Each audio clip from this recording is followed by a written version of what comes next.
Hola, ¿cómo están? Muy buenos días. Hoy estamos iniciando la clase 3 dentro de lo que es el curso virtual para docentes del Plan Provincial contra la Discriminación. Ustedes ya hasta aquí han ido analizando algunas cuestiones muy importantes vinculadas a los datos estadísticos, a la legislación vigente en la materia, y hoy vamos a entrar en un contenido un poquito más conceptual, ¿no es cierto?, para ver qué se entiende por estereotipos, qué se entiende por prejuicios y cuáles son estos grupos históricamente vulnerados por la discriminación. En primer lugar, vamos a empezar diciendo que todas las personas somos diferentes. No hay dos personas iguales, ¿sí? En todo el mundo no se va a encontrar jamás dos personas iguales. Pero, ¿cuándo cobra relevancia esta diferencia? Acá tenemos la primera noción importante, entonces, cuando esa diferencia se transforma en desigualdad, ¿sí? Frente a una diferencia que puede ser de edad, de etnicidad, de características físicas, de ideología o un montón de diferencias que puede haber, esta diferencia se transforma en desigualdad ante, ante la realidad, ¿sí? Entonces, ahí es cuando empieza a tomar relevancia, ¿sí?, esta situación. ¿Qué son las prácticas sociales discriminatorias? Acá tenemos dos ejemplos. Bueno, por un lado, crear o difundir estereotipos. ¿Sí? Esta también puede ser considerada una práctica social discriminatoria. O lo que más se conoce que es hostigar, maltratar, agredir, segregar o marginar de acuerdo a esos estereotipos. Pero, ¿de qué estamos hablando cuando hablamos de estereotipos? Acá está la definición donde dice que es un conjunto de prejuicios aplicados en forma general a todas las personas pertenecientes a una identidad o grupo social. Ustedes deben tener o conocer un montón de estos estereotipos donde se dice, bueno, todos los europeos son de tal forma, todos los personas católicas, tal cosa. Entonces, cuando generalizamos, ¿sí?, cuando aplicamos este conjunto de prejuicios, son prejuicios porque son juicios previos, ¿no? La misma palabra lo está diciendo. Aplicamos este conjunto de prejuicios a un grupo determinado, bueno, a las mujeres también, ¿no? Todas las mujeres son cariñosas, tienen instinto maternal, ¿no? Son estas características que de forma, digamos, sin pensarlo, porque es como que se transmite en la sociedad, se transmite este saber, ¿sí? Se aplica a un grupo o a una identidad determinada. Esto es un estereotipo. ¿Cómo juegan entonces los prejuicios y los estereotipos? Bueno, asignan roles determinados a las personas. Impiden que las mismas puedan ejercer otros roles y ocupar otros lugares, negándole el acceso a sus derechos. Acá es cómo juega en la realidad cuando se aplica un determinado prejuicio y un determinado estereotipo a un grupo social. A veces terminan determinando el rol, determinando el lugar que van a ocupar, determinando el tipo de trabajo que van a poder hacer o cuál no. Entonces, a veces ustedes ven en las noticias, no sé, por ejemplo, un joven perteneciente a una etnia del norte de nuestra provincia que logró destacarse en algún área, se pone como algo raro porque no es lo, entre comillas, esperado o no es lo que se supone que esa persona perteneciente a esa etnicidad va a lograr. ¿Se entiende? Entonces, acá lo importante es poder detectar dónde estamos en presencia de estos prejuicios y estereotipos y poder analizarlos desde esta mirada. La otra cuestión importante a tener en cuenta es que existen los llamados procesos de naturalización o de invisibilización. Acá en la definición dice que hacen que lo considerado normal, entre comillas, se vea como algo dado e imposible de cambiar. funciona como una justificación para el ejercicio de violencias hacia determinadas identidades. Si ustedes van a ver y van a preguntar, ¿y vos de dónde sacás que las personas que se visten de determinada manera tienen tales características? Y la respuesta que te van a dar es, y bueno, sí, porque todos sabemos, la gente dice, ¿sí?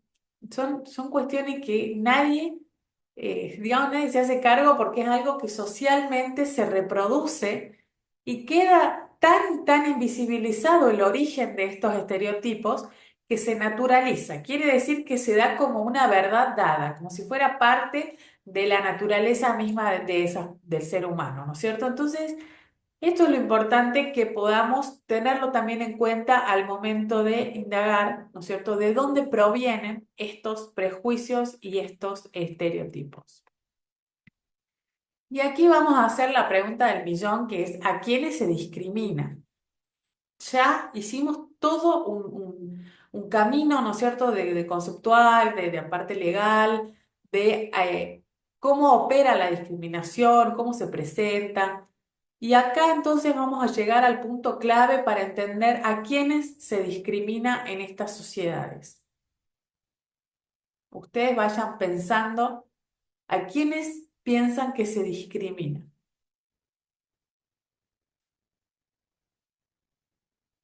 Bueno, aquí ya llegamos a la respuesta, sí, si se quiere, a este interrogante. Entonces, se discrimina a quien es diferente.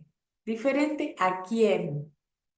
Dice, no se discrimina al diferente, sino a aquellas personas que no responden a lo que social y culturalmente se define como lo normal. Nosotros en nuestras sociedades, en las sociedades occidentales, de la cual formamos parte, se ha ido definiendo haciendo una idea, una imagen de las personas que responden al ideal, ¿sí? Estas son construcciones históricas, son construcciones sociales, son construcciones culturales.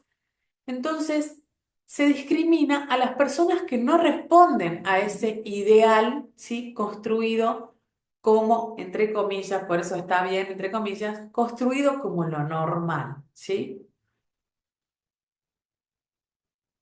¿Qué es lo normal? Es una construcción social y sobre todo dice un modelo impuesto como ideal.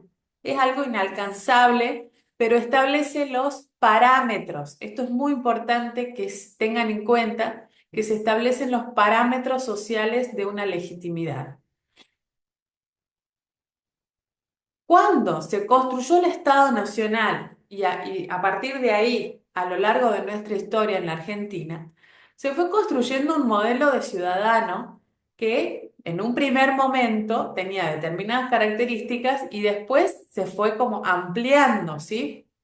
Pero en un primer momento, este ciudadano ideal, este ciudadano al cual las leyes estaban dirigidas, al cual tenía derechos, tenía deberes, podía acceder a los gobiernos y demás, no éramos todas las personas, ¿sí? No éramos todas las personas. Vamos a ir viendo cada uno de las categorías que conforman el modelo hegemónico o el llamado paradigma de la normalidad. ¿Cuándo se construyó el Estado Nacional? Y a lo largo de los años, el paradigma de la normalidad se construyó alrededor de una persona varón. ¿Y por qué decimos esto? Ustedes saben que las mujeres fuimos adquiriendo derechos a lo largo de la historia. Esto no fue siempre, no tuvimos siempre el derecho al voto, el derecho a poder contratar, los derechos civiles, luego los derechos políticos. Entonces, en un primer momento, entonces, ¿quién era el paradigma o el ciudadano, digamos? Era el varón. Tenemos la categoría de adulto, porque ustedes también saben que los derechos de niños, niñas y adolescentes, los derechos de adultos mayores, también fueron tomando forma a lo largo del tiempo. No fue en un primer momento, no les fueron dados derechos a estos otros grupos que no son adultos. De hecho, los niños, niñas y adolescentes, hasta hace muy poco, eran objeto de tutela, digamos, prácticamente no tenían derechos, eran objeto de tutela de las personas adultas. Otra de las categorías que está marcada dentro de lo que es el paradigma de la normalidad es la categoría de blanco. ¿Por qué? Esto viene de la construcción del Estado Nacional, la inmigración europea y esta idea de que los argentinos, entre comillas, bajamos de los barcos. ¿De dónde sale esto? ¿Cómo se construye? Bueno, tiene que ver con la idea de que las personas argentinas venimos de Europa y por eso se considera que la persona blanca es la persona modelo, digamos, ¿sí? Instruido, tiene que ver con, es lo contrario, digamos, a personas analfabetas o personas sin instrucción. Propietario tiene que ver con la clase social a la cual también se considera la clase dominante, ¿sí? Heterosexual cis responde a lo que se llama la heteronormatividad, es decir, lo normal es ser heterosexual.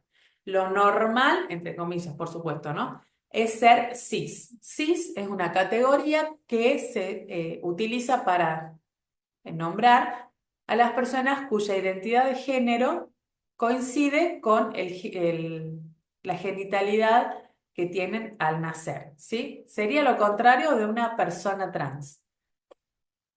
Otra categoría que también tiene que ver con el modelo hegemónico es ser católico. ¿Por qué? Porque es la religión mayoritaria, lo ha sido históricamente en nuestro país y en nuestro continente. Entonces, también se ha construido alrededor del culto católico apostólico romano esta idea de la normalidad.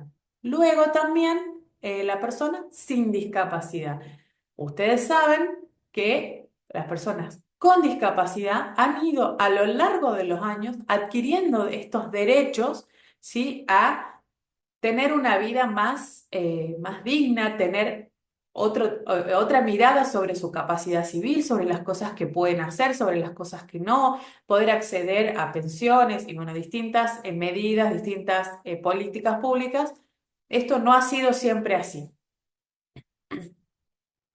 Ahí en la otra columna ustedes tienen este cartel donde dice, bueno, identifiquemos los colectivos históricamente vulnerados por la discriminación. Entonces, cuando preguntábamos hace un ratito a quiénes se discrimina, bueno, acá vamos a ir respondiendo, ¿sí?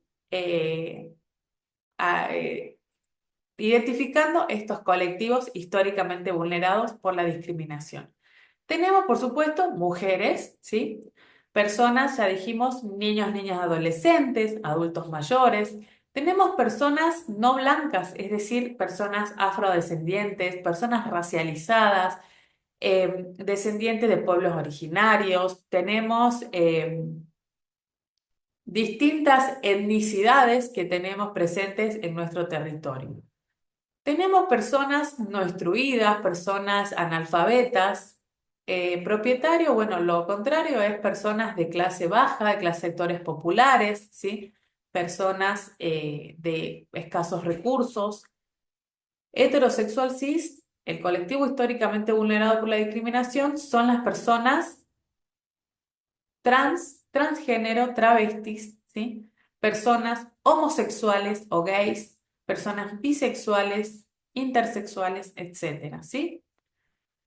Con respecto a la cuestión religiosa, bueno, tenemos todas las otras religiones y también las personas ateas han sido históricamente vulnerados por la discriminación.